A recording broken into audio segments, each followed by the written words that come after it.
말씀은요, 사사기 14장 네 번째 시간입니다. 자, 제목이 뭘까요? 시작. 삼손의 아내를 그의 친구에게 주다. 자, 삼손의를 빼고 읽어보세요. 시작. 아내를 그의 친구에게 주다. 이렇게 되어 있습니다. 자, 15절부터 20절까지 함께 읽겠습니다. 시작. 일곱째 날에 이르러 그들이 삼손의 아내에게 이르되 너는 내 남편을 꾀어 그 수수께끼를 우리에게 알려달라 하라. 그렇지 아니하면 너와 내 아버지의 집을 불사르리라. 너희가 우리의 소유를 빼앗고자 하여 우리를 청한 것이 아니냐. 그렇지 아니하냐니. 삼손의 아내가 그의 앞에서 울며 이르되 당신이 나를 미워할 뿐이요 사랑하지 아니하는도다.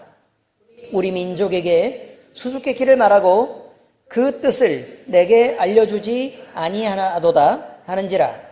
삼손이 그에게 이르되 보라, 내가 그것을 나의 부모에게도 알려주지 아니하였거든 어찌 그대에게 알게 하리요 하였으나 7일 동안 그들이 잔치할 때 그의 아내가 그 앞에서 울며 그에게 강요하므로 일곱째 날에는 그가 그의 아내에게 수수께끼를 알려주매 그의 아내가 그것을 자기 백성들에게 알려주었더라. 일곱째 날 해 지기 전에 성읍 사람들이 삼손에게 이르되 무엇이 꿀보다 달겠으며 무엇이 사자보다 강하겠느냐 한지라. 삼손이 그들에게 이르되 너희가 내 암송아지로 밭갈지 아니하였다면 내 수수께끼를 능히 풀지 못하였으리라 하니라. 여호와의 영이 삼손에게 갑자기 임하시매 삼손이 아스글론에 내려가서 그곳 사람 30명을 쳐 죽이고 노력하여 수수께끼 푼 자들에게 옷을 주고 심히 노하여 그의 아버지의 집으로 올라갔고 삼손의 아내는 삼손의 친구였던 그의 친구에게 준 바 되었더라. 자, 아멘. 여러분, 그 말씀을 읽어보니까 참 답답한 내용들이 쭉 이어져 있죠. 그죠? 제목은 삼손의 아내를 다른 사람에게 주었다는 것입니다. 근데 문제가 뭐냐면 결혼식을 했으면 삼손의 아내잖아요. 그죠? 결혼식을 했으면 삼손의 아내인데 결혼식을 내해놓고 삼손이 열받아서 자기 동네로 올라갔다 그래서 그 결혼식이 무효화된 것처럼 행동했다라는 부분은 분명히 문제가 있다. 이제 이렇게 이야기를 하고 있습니다. 문제는 뭐냐면 우리가 생각할 때 상식을 자꾸 벗어나는 내용들이 지금 여기 들어있는데요. 그 내용에 대해서 우리가 좀 생각해 볼 필요가 있다는 것입니다. 자, 첫 번째 내용을 쭉 보니까 이렇게 되어 있어요. 일곱째 날을 이르러 삼손이 삼손의 아내에게 이르되 너는 내 남편을 꾀어 수수께끼를 우리에게 알려달라 하라. 근데 몇째 날에 이르렀다고요? 일곱째 날에 이르러서 그랬다는 거예요. 그럼 수수께끼의 일곱째죠. 그죠? 수수께끼의 일곱째. 자, 알려달라 하라. 그렇지 아니하면 너와 내 아버지의 집을 불사르리라. 너희가 우리의 소유를 빼앗고자 하여 우리를 청한 것이 아니냐. 그렇지 아니하니. 자, 그러면 요 내용은 뭘 말하고 있는 거냐면 그들이 협박했다는 것입니다. 됐죠? 그들이 협박했다. 근데 그들에게도 명분이 있었다는 거예요. 어떤 명분이 있죠? 아니, 잔치를 한다 그래서 왔는데 수수께끼를 냈다는 거예요. 수수께끼를 냈는데 그 수수께끼에 대해서 우리의 소유를 빼앗고자 해서 너희가 일부러 청해놓고 사기를 쳐가지고 우리에게 지금 재물을 뺏으려고 지금 하는 거 아니냐라고 얘기한 것입니다. 근데 이것이 지금 문제가 되는 것은요, 분명히 얘기하지만 원인을 지금 다른 데로 돌리고 있는 거예요. 수수께끼를 낸 사람은 누구예요? 삼손입니다. 수수께끼를 낸 사람. 그런데 수수께끼에 대해서 뭐가 걸려 있어요? 상품이 걸려 있어요. 상품이 걸려 있어요. 자, 그게 바로 뭐냐면 고급 옷 60벌이 걸려 있는 거예요. 그죠? 고급 옷 60벌이나 걸려 있어요. 문제는 뭐냐면 여기서 수수께끼를 삼손이 내기는 냈는데 삼손이 강제적으로 만약에 너희가 이 수수께끼를 풀면 내가 상을 내리겠고 만약에 못 풀면 내가 벌을 줘서 너희들이 이옷 60벌을 30벌 더하기 30벌을 가져오게 해야겠다라고 얘기했으면 이 말이 맞아요. 근데 문제는 뭐냐면 삼손이 수수께끼를 냈는데 그들이 자기의 욕심이 생긴 거예요. 이것을 알 수 있냐? 라고 얘기하고 상품을 걸었더니 그들이 상품에 눈이 멀어갖고 어떻게 한다 그랬어요? 그래. 내가 수수께끼를 낼 때 네가 만약에 문제를 내면 우리가 그거 맞추도록 할게. 우리 상품 거는 거 그거 하기로 하자. 라고 얘기를 했죠. 그러면 수수께끼를 순수하게 자기들의 지혜로 그 수수께끼를 맞춰야 되는 거잖아요. 그죠? 그랬는데 지금 뭘 하고 있어요? 삼손의 아내를 협박하고 있는 중이라 지금 이렇게 얘기를 하고 있는 거예요. 그러면 누가 안 지켰어요 지금? 그렇죠. 블레셋 사람들이 안 지킨 거예요. 자, 그런데 성경이 적어가는 걸 보면 묘한 느낌을 지금 풍겨요. 삼손의 아내가 그의 앞에서 울며 이르되 이렇게 표현합니다. 그럼 삼손의 아내는 지금 협박을 받았기 때문에 두려움 속에서 지금 있는데 사실 삼손에게 모든 걸 얘기해도 되잖아요. 모든 상황을 다 얘기해도 되잖아요. 그리고 삼손에게 도움을 요청할 수도 있잖아요. 그런데 뭐라고 얘기하냐면 무엇을 빌미 삼았냐면 사랑입니다. 사랑. 자, 당신이 나를 미워할 뿐이요 사랑하지 아니하는도다. 자, 미움과 사랑에 대해서 얘기하죠. 근데 만약에 여러분 그 수수께끼의 답을 알려주면 사랑하는 거고 알려주지 않으면 미워하는 것일까요? 그건 또 아니잖아요. 그죠? 그런데 지금 삼손의 아내가 얘기하는 것은요 수수께끼 답에 대한 게 아니고 내가 지금 이런 어려운 환경에 처해 있는데 그 어려운 환경에 대해서 네가 돌아보지 않는 걸 보니까 나를 사랑하지 않는 거 아니냐라고 지금 이야기하고 있는 거라는 거예요. 성경이 표현하는 건 이거예요. 내가 이렇게 어려운 환경에 있는데 왜 나를 돌아보지 않느냐. 그런데 여기서 한 가지 문제가 생겨요. 어떤 문제가 생기냐면 이 여인에 대해서 성경이 표현하기는 이 여인에 대해서는 꼬박꼬박 뭐라고 얘기해요? 삼손의 아내, 그의 아내라는 표현을 쓰고 있어요. 삼손의 아내, 그의 아내. 그러면 삼손과 이 여인은 나눌래야 나눠질 수 있어요, 없어요? 없다는 거예요. 이미 하나라고 인정을 하고 있는 거예요. 그런데 이 여자는 그렇게 보고 있지 않다고 얘기하는 거예요. 어떻게 보고 있는 거냐면 너와 나 그리고 우리라고 보고 있는 거예요. 너도 있고 나도 있고 우리도 있다는 거예요. 의미를 아시겠죠? 그리고 여기에는 벤 다이어그램을 그리면 이렇게 돼 있어요. 내가 있고 나, 그 다음에 너가 이렇게 있죠.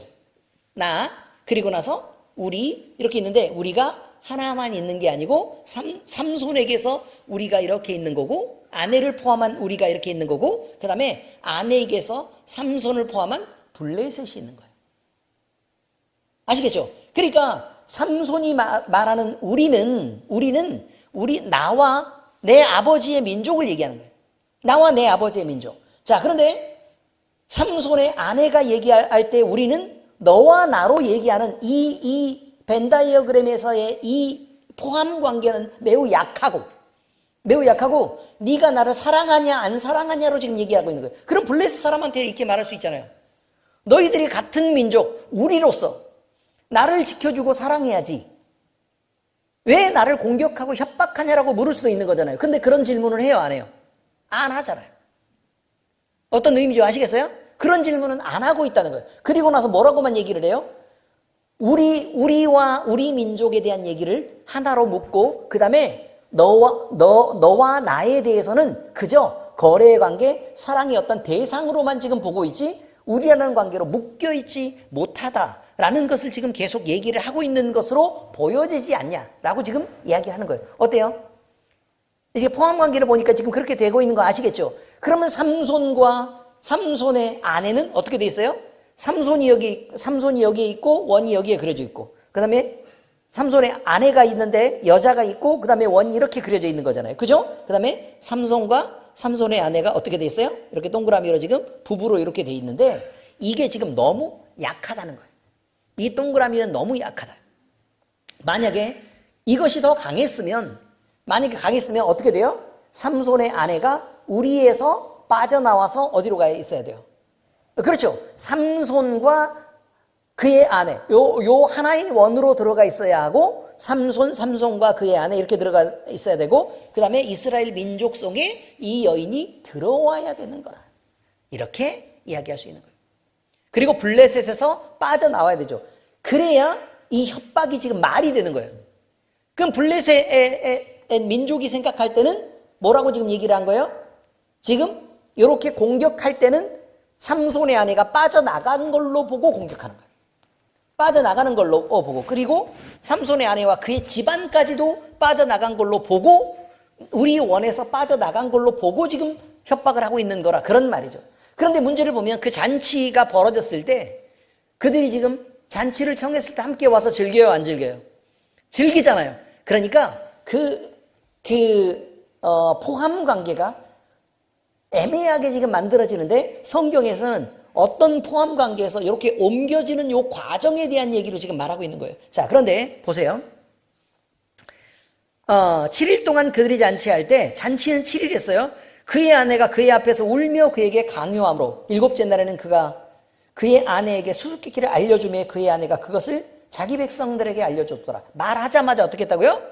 바로 자기 백성이라고 표현하죠. 이게 성경이 표현하는 자기 백성이라는 원이라고. 여자가 있고 어떻게 됐다고요? 자기 민족, 자기 백성이라는 원이 있다는 거예요. 여전히 거기에게 속해 있는 이 여인에 대한 얘기를 말하고 있다라는 것입니다. 자, 그랬더니 이제 어떻게 돼요? 사람들이 와가지고, 블레셋 사람들이 와가지고 삼손에게 꿀과 사자에 대한 얘기를 합니다. 그죠? 그러니까 뭐라고 얘기해요? 내 암송아지로. 지금 여기 삼손이 표현하는 거 뭐예요? 너희에게 속해 있을 원이 아니라 어떻게 돼요? 이 여자는 내 쪽으로 들어와야 된다는 거예요. 얜 내 거야 라고 얘기하는데, 내 암송아지로 바꿔놨다라고 얘기하면 내 암송아지를 이용해서 농사를 지었다는 뜻이죠. 그러니까 내 암송아지를 이용해서 수수께끼를 풀어나갔었다라는 것을 농사를 지었다라고 표현하고 있는 거예요. 내 아내를 이용해서 너희가, 왜 내 것을 이용해서 너희가 농사를 지었냐라고 지금 지적하고 있는 거예요. 자, 소는요, 소는 주인에게 속해 있는 거잖아요. 그죠? 주인에게 속해 있는 거예요. 그런데 주인에게 속해 있는 소를 블레셋이 자기의 자격을 넘어서 사용했다고 얘기하는 거예요. 그러니까 불법을 저질렀다고 얘기하는 거예요. 불법을 저질렀다. 특히 여자는 남자에게 완전하게 속해 있어야 되는 것이 맞아요. 그런데 그들은 그렇게 하지 않았다. 남의 여자를 갖다가 이용해서 그들이 이 수수께끼를 풀었다라고 얘기하고 있으니까, 그러면 그들이 잘못한 게 맞죠. 그래서 19절이 나와요. 여호와의 영이 삼손에게 갑자기 임하심에 그럼 삼손이 엄청 화가 나 있는 상태인 것도 맞는데, 그것을 하나님께서 블레셋을 치는 방편으로 쓰셨다는 거예요. 승질내는 게 옳다고 얘기하는 게 아니에요. 그런데 하나님의 일을 할 때는 거룩한 분노라는 게 사실 존재하는 거예요. 거룩한 분노라는 게 존재한다. 그래서 그 분노를 거룩하게 하나님이 사용하셨다라는 것입니다. 그런데 이것이 갑자기 임하심에 삼손이 아스글론에 내려갔어요. 아스글론이라는 건 어디냐면요, 아스글론은 블레셋 땅에 속해 있는 건데, 거기가 조금 위쪽에 있는 도시예요. 도시인데 이거 엄청 그 무역이 활발한 도시예요. 무역이 엄청 활발한 도시. 블레셋 땅 중에 위쪽에 있고 무역이 엄청 활발한 도시. 그러면 이 사람들은 왔다 갔다 하는 사람들이 많겠죠. 그죠? 그러면 그 사람들을 대상으로 장사를 한 거란 말이에요. 장사를 해가지고 많은 재물을 모은 거예요. 다시 말하면 아스글론이라는 건 부자 도시라는 뜻이라고. 부자 도시. 그러면 정치적으로도, 그 다음에 사회적으로도, 경제적으로도 중심이 되는 매우 중요한 부자 도시인데, 삼손이 혼자 거기를 내려갑니다. 혼자 내려가요. 그리고 내려가서 그곳 사람 30명을 쳐 죽이고 노략했어요. 빼앗았어요. 그리고 수수께끼를 푼 자들에게 옷을 주고 심히 열이 받은 상태에서 노하여서 그의 아버지의 집으로 올라갔다 라고 얘기합니다. 그러니까 자 보세요. 내가 줄 필요가 있어요, 없어요? 없죠. 내가 줄 필요가 없죠. 왜냐하면 그들이 정상적으로 수수께끼를 푼 게 아니기 때문에 내가 지불할 필요가 없는 거예요. 그러니까 어떻게 했어요? 그들의 것을 빼앗아서 그들에게 주었다는 것이야. 그들의 것을 빼앗아서 그들에게 주었다. 그리고 열이 받아서 어떻게 됐다고요? 아버지의 집으로 올라갔다. 자, 그러면 여인은 어떻게 해야 될까요? 여인은 어떻게 해야 될까요? 고민을 하다가 따라가야 되죠. 그렇지 않습니까? 왜? 결혼식이 끝났으니까 따라가야 되잖아요. 그걸 갖다가 우리 집안에 있겠다고 내가 그냥 이렇게 있으면 아내가 아니잖아요. 그렇죠. 따라가야 된다 그 말이에요. 그래서 집안에 갈등이 있으면 여자들은 누구의 편을 들어야 되느냐라는 것을 분명히 얘기하고 있어요. 너는 왜 우리 엄마 아버지를 그렇게 이렇게 막 말을 함부로 하고 우리 엄마 아버지의 편을 안 들어주고 막 이렇게 라고 따질 일이 아니라는 거예요. 여인은 어떻게 해야 된다고요? 남편의 편을 들고 남편에게 속한 자로 살아야 된다는 거예요. 이게 굉장히 중요한 거예요. 그러면 딸내미를 키워놨더니 저것이 지 남편밖에 모르고 우리의 사정을 돌보지 않는다. 시집 보내는 게 그런 뜻이에요, 여러분. 시집을 보낸다는 건 어떤 뜻이라고요? 남자가 자기 아내와 연합해서 한 몸을 이루는 거예요. 그 연합한다는 건 그 사이에 뭐가 들어있어요? 자기 부모를 떠나 둘이 연합하여 라는 말이 들어있어요. 자기 부모를 떠나. 부모를 떠난다는 건 여러분 경제적으로도 그 다음에 정신적으로도 독립하는 것을 의미해요.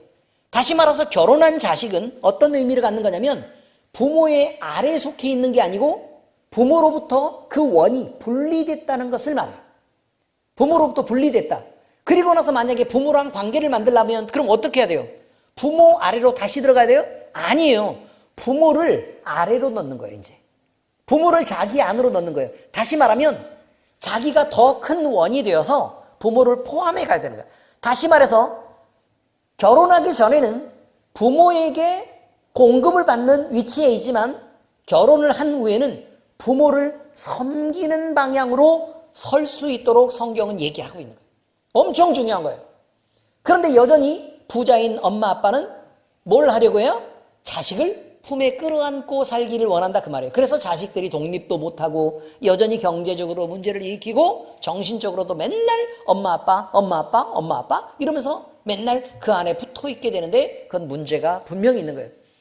결혼한 부모 결혼한 그 우리 남자 여자 성도들에게 분명히 말씀드리지만 여러분은 부모를 떠나서 하나님이 정하신 법과 질서대로 부모를 떠나서 여러분이 여러분의 남편과 또 여러분의 아내와 한 몸을 이룬 것입니다. 막 주례사 같네요. 매우 훌륭한 주례사인데 지금 자 이렇게 완전히 떠난 것입니다. 그러면 가장 우선은 뭐냐면 우리의 부부가 된 우리 그래서 하나의 원을 만드는 게 엄청 중요한 거라고 얘기하는 거예요. 하나의 원을 만드는 게 엄청 중요하다. 진아야 시집가면 누구랑 하나가 되는 거라고? 그래 남편과 하나 되는 거야. 그럼 남편과 하나 될 때 부모는 어떻게 하는 거라고? 떠나는 거라 그 말이에요. 떠나는 거예요. 어떤 의미인지 아시겠죠? 변사님 아시겠어요?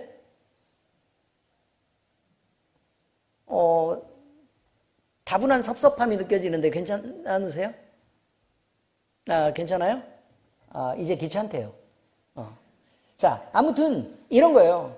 부모를 떠나야 된다는 게 굉장히 중요한 거라 그 말이에요. 그러면 여러분이 부부가 최선을 다해서 계획을 세우고 열심히 일을 해서요. 경제적으로 독립하고 그리고 정신적으로도 독립해서 그때부터는 내 부모를 챙기는 아들과 딸이 돼야지 부모의 챙김을 받을 수밖에 없는 아들과 딸들로 자라시면 안 돼요. 아시겠어요? 그리고 부모로부터 무슨 돈을 기대해가지고 부모나 뭐 자꾸 우리 엄마 아버지 그 얘기가 있어. 성도들 얘기할 때 이제 그런 말이 있더라고요. 엄마 아버지가 재산을 가지고 있어요. 재산을 많이 갖고 있으면 부모한테 잘해. 왜냐면 그 재산을 결국 상속하게 될 테니까.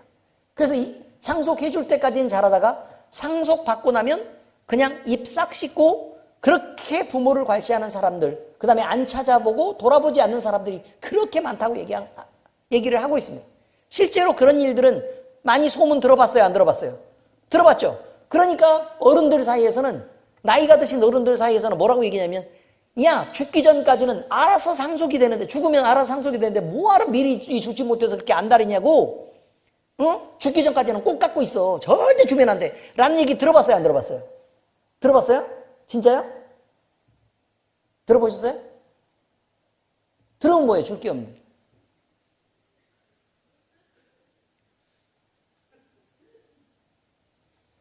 어쨌든 의미들은 잘 이해하시겠죠? 그러니까 부모들 사이에서 그렇게 얘기한다는 거예요. 부모들 사이에서. 그런데 문제는 이것은 자식들이 자꾸 재물을 바라고 그렇게 독립하지 못하는 건 문제가 분명히 있다고 얘기하는 것입니다. 여러분, 기왕 돈을 주려고 하면 교육에 투자하시기 바랍니다. 아시겠어요? 뭐에 투자하시라고요? 교육에 투자하시라고. 열심히 가르쳐요. 열심히 가르쳐요. 여기에서 열심히 가르치라고 얘기하는 것은 돈 주고 학교를 보내라고 얘기하는 것만을 얘기하는 것은 아닙니다. 무엇을 배울 수 있는 것이면 그것이 여행이 됐든 아니면 학교가 됐든 사람과의 만남이 됐든 그것들을 중요하게 생각하고 다루라고 얘기하고 있는 것입니다. 문제는 이렇게 해서 많은 경험들을 그가 쌓고 스스로 독립할 수 있게 되면, 그렇게 독립할 수 있게 되는 것을 도우라고 얘기하는 거예요. 그래서 독립하게 만드세요. 자꾸 붙잡아 두지 마시고 독립하게 만들어요. 그리고 나서는 어떻게 하면 돼요? 독립하면 아예 분리를 시키는 거예요. 이렇게 해 나가는 게 바람직하다고 얘기하는 거예요. 신앙적으로도 마찬가지예요. 신앙적으로도 자식들한테 말 한마디 못하고 이렇게 있지 말고 되도록 자식에게 뭘 가르쳐야 돼요? 예수 그리스도에 대해서 가르치고 하나님의 사랑에 대해서 가르치고 성경을 읽는 또 기도하는 경건한 습관에 대해서 모범을 보이고 가르쳐야 된다는 거예요. 그런데 그 가르침이라고 얘기하는 것은요, 말로 하는 것은 가르침이 아니에요. 말로 하는 건 애들이 무엇으로 들어요? 잔소리로 들어요. 잔소리의 뜻이 뭐라고 얘기했어요? 옳은 말, 그러나 너를 기분 나쁘게 하는 말이라고 얘기했어요. 아이고 그만 좀 이라고 얘기하죠. 왜 그렇게 얘기할까요? 아니 엄마도 못하는 경건에 대해서 왜 나한테 얘기를 하냐는 거예요. 아버지도 못하는 경건에 대한 얘기를 왜 하냐는 거예요. 너 예수 믿고 성질이 그래서 되겠어? 아주 그냥 저놈의 지지배가 못돼 먹어가지고 이렇게 얘기하지 마시고 그 못돼 먹은 거를 누가 가르쳤냐는 거예요. 그 모범을 누가 가르쳤을까요? 왜 그런 소울타일을 갖고 애가 그렇게 자라갈까요? 애는 왜 이렇게 잘난 척하고 왜 그렇게 거들먹거릴까요? 나한테. 평소에 내가 그렇게 했기 때문에 그렇다는 거예요. 아시겠습니까? 폭력적인 부모 아래서 자란 아이들의 대부분은 폭력적으로 그렇게 바뀌게 됩니다. 범죄를 조사했더니 여러 범죄를 조사했더니 범죄를 저지르는 아주 대표적인 유형은 애정의 결핍 속에서 자란 아이들이었습니다. 사랑받지 못하니까 결국 다른 걸로 채울 수밖에 없었고 그 다른 걸로 채우다 보니까 그럼 내가 원하는 게 뭔지를 모르는 거예요.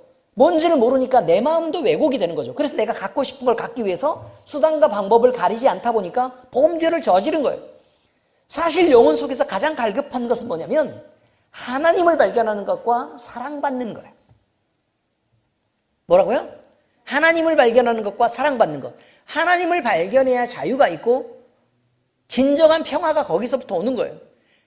그리고 하나님을 발견해야 내가 사랑받았다는 것을 알게 되는 거예요. 사랑받으면 뭐든지 괜찮아요. 사랑받는 사람은 여유가 있고 말랑말랑해요. 사랑받는 사람은 다른 것들을 굳이 많이 요구하지 않아도 돼요. 왜요? 부족함을 잘 느끼지 않기 때문에 그래요. 굳이 부자로 살아야 될 필요가 없어요. 왜냐면 충분한 사랑을 받았으면 그게 제일 가치 있는 건 줄 아니까 나도 사랑하고 살기를 바래요. 왜냐면 그게 가장 좋은 건 줄 아니까. 근데 사랑을 못 받았어. 그러면 이 사람들은 왜곡이 생겨요. 그래가지고 맨날 뭘 하는 거냐면 애를 때려잡아요. 공부 열심히 해요. 잘해야 돼요. 그래야 남한테 인정받아. 남한테 인정받는 게 뭐예요? 사랑이에요. 의미 이해하셨습니까? 남한테 인정받는 게 뭐라고요? 사랑이에요. 그 사랑을 내가 힘이 있어야 사랑을 받을 수 있다고 얘기하는 거예요. 그 다음에 또 뭐라 그러냐면 좋은 대학 가야 돼. 좋은 데 취직해야 돼. 돈도 많이 벌어야 돼. 돈을 많이 받으면 어떻게 한다고요? 다른 사람들이 또 인정해 준다고 얘기를 하는 거예요. 그럼 그게 뭐예요? 또 사랑이에요. 지금 그 얘기를 하는 거예요. 그것도 사랑이라고요. 아니 만약에 그렇지 못하면 어떻게 해야 돼요? 내가 정상적인 방법으로 얻지 못했다고요. 예를 들면 게임 중에요. 돌아가면서 이렇게 해서 의자 앉기 게임 있죠. 하나씩 하나씩 의자 빼가면서 노래 부르면서 돌다가 의자 앉기 게임. 그 게임 이름이 뭐예요? 둥글게인가? 아무튼 의자 앉기 게임 알아요, 몰라요, 여러분? 아시죠? 자, 그런데 봐요.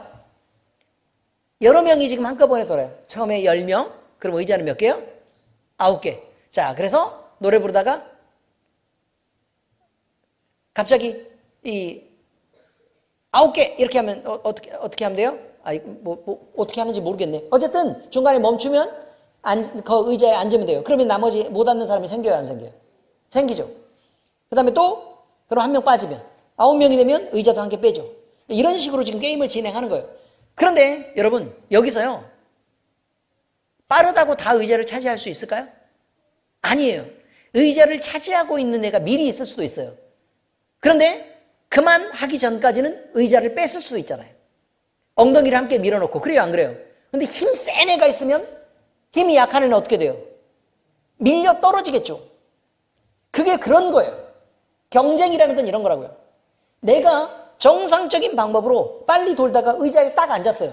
그런데 나는 그거를 지기가 싫거든. 그럼 어떻게 하면 돼요? 남을 밀어내고 불법한 방법으로 그 자리를 차지하는 걸 생각하게 된다는 거예요. 어린애들을 데리고 하고 있는 게임이 그래요. 순발력을 키워주는 것처럼 얘기하지만 그렇지 않다고 얘기하는 거예요. 독하고 악한 세상을 가르치고 있는 거예요. 진짜 좋은 건 뭐냐면요, 색종이를 날려서 젓가락으로 잡아가지고요, 잡은 사람마다 상품을 주는 거예요. 그리고 못 잡은 사람은 못 잡았다고 상품을 주는 거예요. 잘 이해되셨죠? 이런 거는 괜찮다는 거예요. 이런 거는 괜찮다. 자, 여러분, 이런 데 문제를 애가 있다고 지금 얘기하는 것입니다. 이런 부분에서 문제가 있다. 그러니까 여러분은 그런 생각을 잘 안 해요. 세상을 살아갈 때도요, 남들이 차지한 게 있어요. 남들이 차지한 돈이 있어요.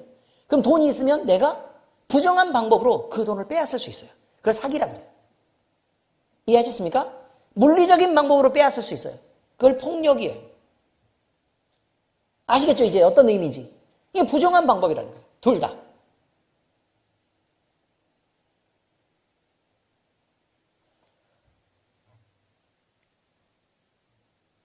이런 모범, 이런 것들도 어쨌든 차지하기만 하면 많은 돈을 갖고 있는 사람들을 막 대단하다고 생각하고 막 지켜 세워주고 막 이렇게 하기 때문에 문제가 생기는 거예요.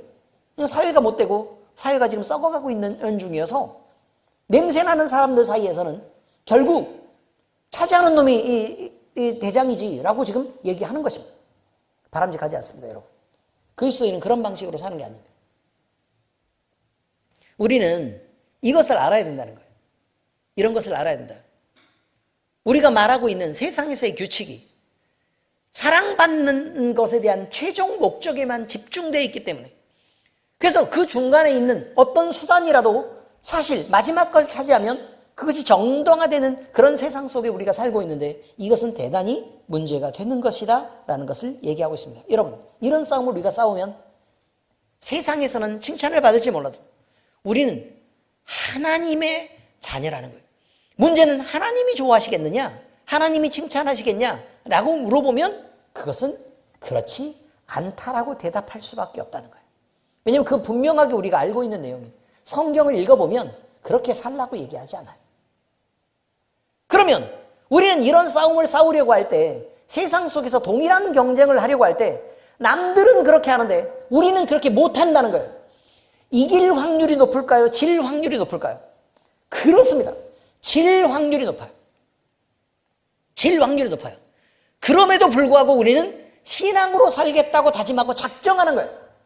그런 방식으로 살겠다고 생각하는 거예요.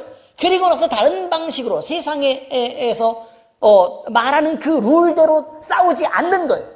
그럼 매번 지겠죠. 근데 왜 그런 싸움을 싸우라고 얘기해요?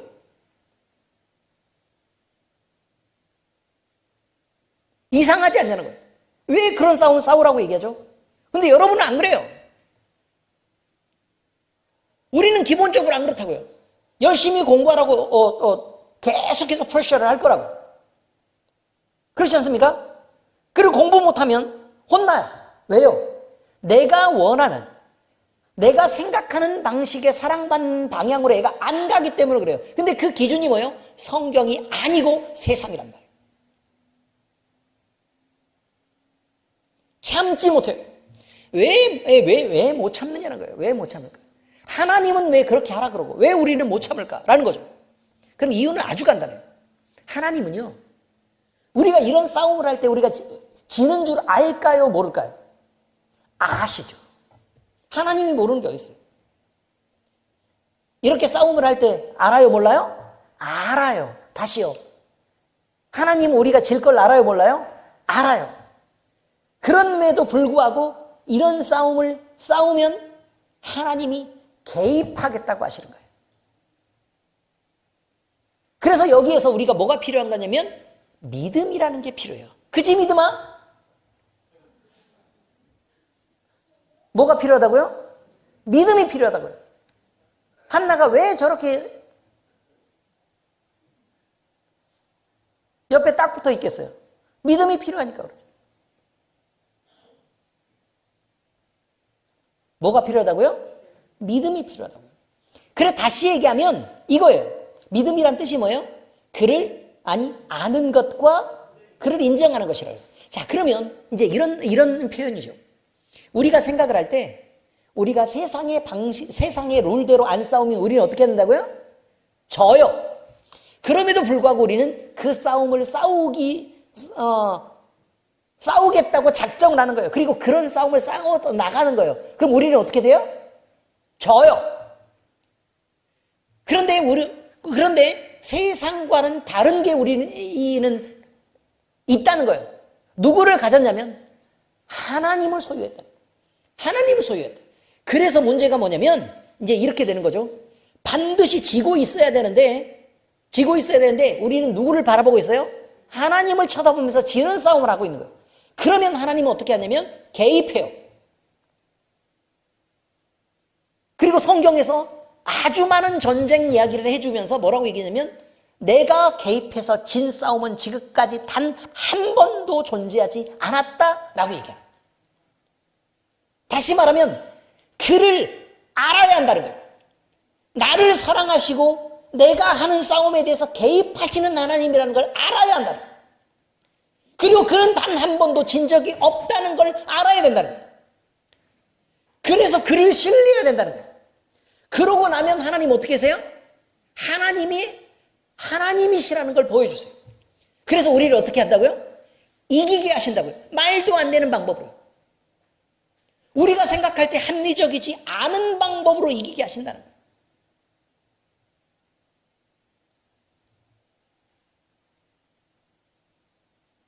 삼손이 하고 있는 싸움은요, 지고 있는 싸움이에요.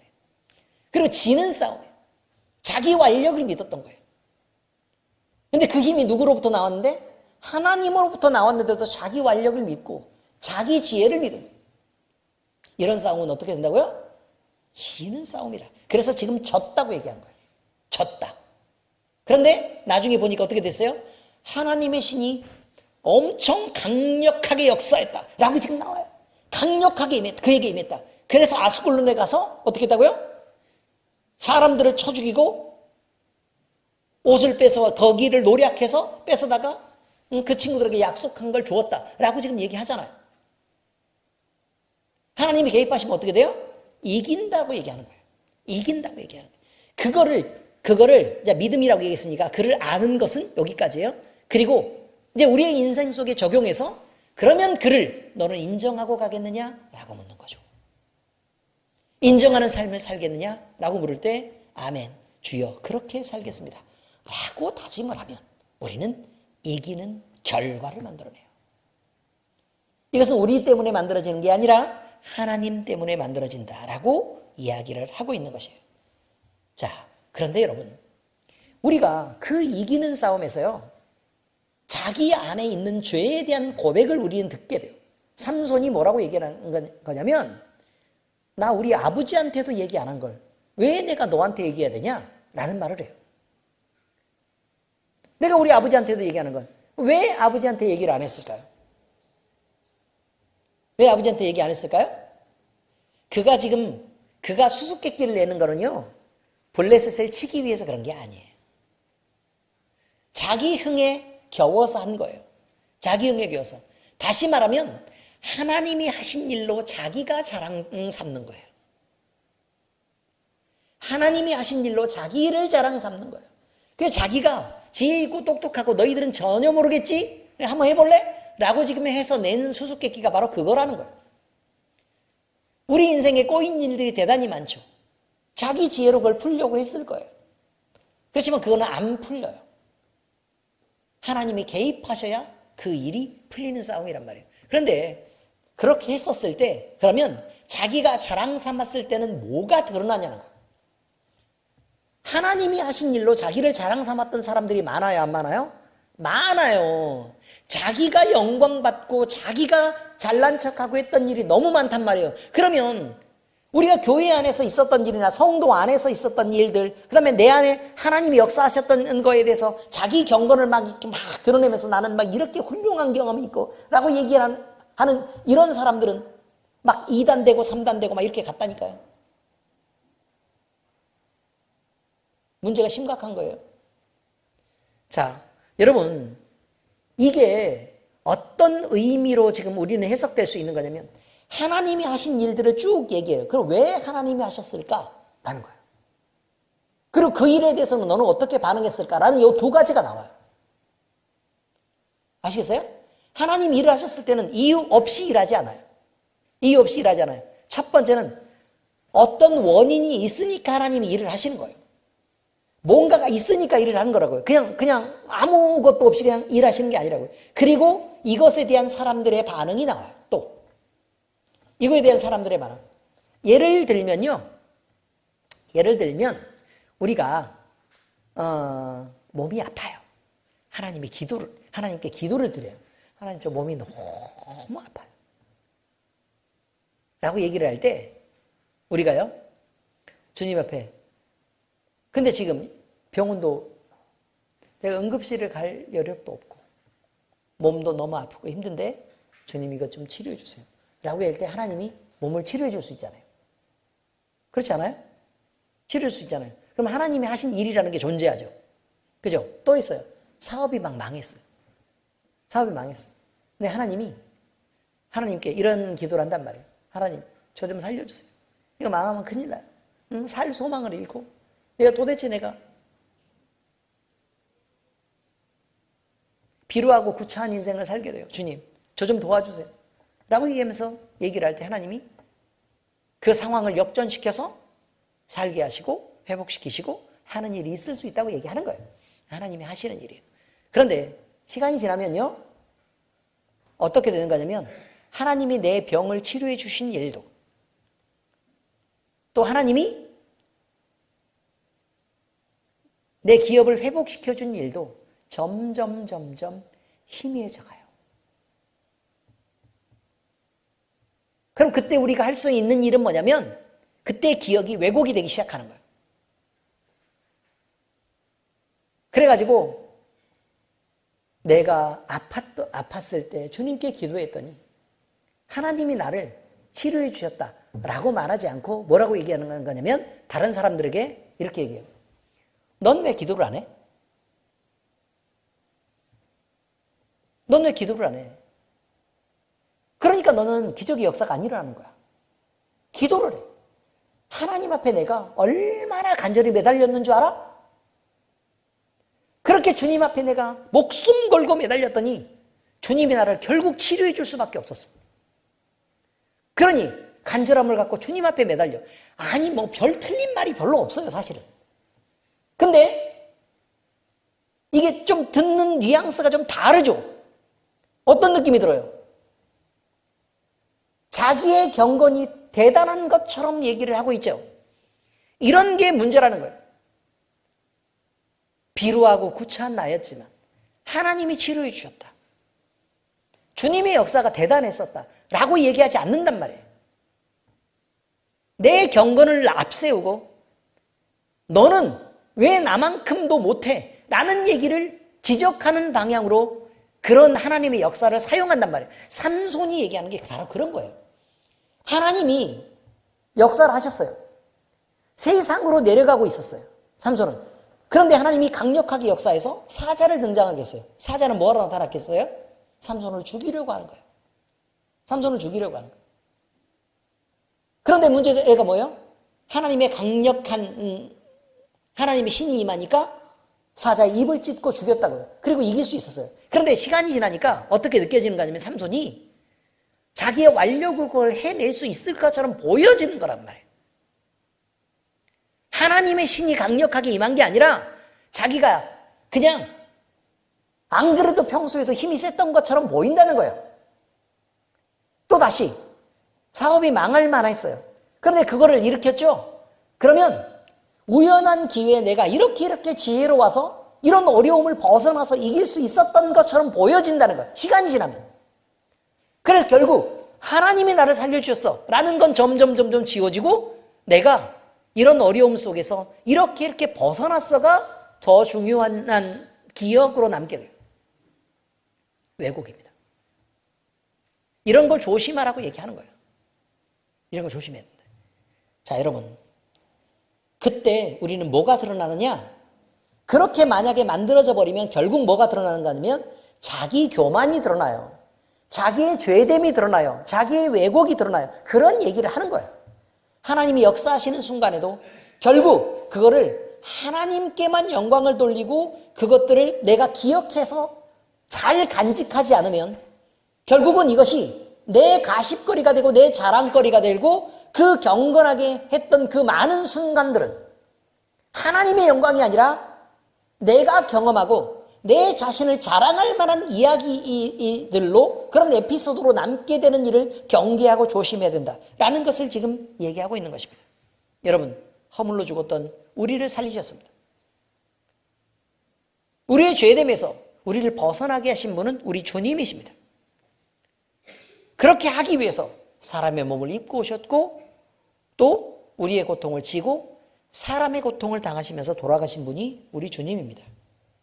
여러분, 우리가 하나님을 높이고 섬긴다는 것은 우리 자신이 끊임없이 높아질 수 있는 여러 가지 환경과 여러 가지 이 유혹들로부터 우리가 그걸 벗어날 수 있다는 것을 얘기하고 있는 것입니다.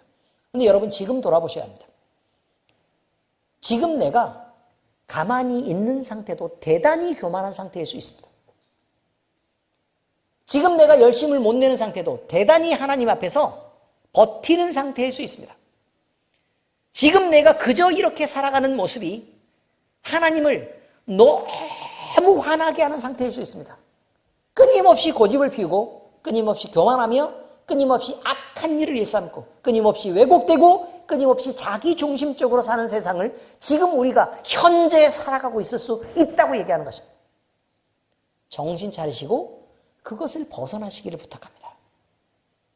디모데후서 4장 10절에 말합니다. 데마는 이 세상을 사랑하여 나를 버리고 데살로니가로 갔고 그레스게는 갈라디아로, 디도는 달마디아로 갔다. 결국 여러분, 사람들은 뿔뿔이 흩어집니다. 각자의 의견이 드러나면 드러날수록 우리 주 예수님은 점점 희미해지고 자기 자신만 드러날 뿐입니다. 그들은 그들의 이름으로 각자의 세상으로 돌아갔습니다. 그렇게 하지 않으시기를 우리 주 예수 그리스도의 이름으로 부탁합니다. 기도하겠습니다. 하나님 아버지 감사합니다. 우리 주님께서 우리를 사랑하시고 우리를 구원하신 것을 우리는 늘 기억하고 감사를 드립니다. 우리의 인생 가운데 우리 주님이 개입하셨고 그저 질 수밖에 없는 싸움이라도 우리 주 예수 그리스도의 이름으로 그 인생을 살아가려고 작정할 때 하나님은 우리에게 찾아오시고 우리의 인생 속에 개입하시고 우리에게 승리를 안겨주셨습니다. 하나님은 단 한 번도 실패한 적 없으시고 하나님은 그 어떤 싸움에서도 진 적이 없으심을 우리가 믿고 우리가 알고 있기에 아버지 하나님, 우리는 그것을 인정하고 주님께 우리의 인생을 맡기고 내어드립니다. 아버지 하나님, 우리 인생 가운데 우리 하나님 반드시 개입하시고 우리를 반드시 승리할 수 있도록 인도하여 주시옵소서. 지금 현재 우리가 살고 있는 모습이 대단히 경건하고 대단히 겸손하고 대단히 사랑이 많으며 대단히 많이 배려하고 온유와 충성을 다하고 있는 것처럼 우리가 착각할 수 있습니다. 그러나 아버지 하나님, 우리가 대단히 악하고 대단히 죄되며 대단히 왜곡되고 대단히 교만하고 대단히 어둡고 대단히 자기중심적인 삶을 살아가서 그 왜곡 속에서 나를 잘못 판단할 수 있음을 우리는 늘 기억하게 하시고 하나님의 주의 말씀에 우리 자신을 비추고 하나님께 우리의 마음을 내어둠으로 인해 우리가 우리 인생을 바로 보고 우리 자신을 바로 볼 수 있어서 그래서 우리 하나님 앞에 이제 온전히 회복되어 갈 수 있도록, 그래서 바른 인생을 살아갈 수 있도록 우리를 인도하여 주시옵소서.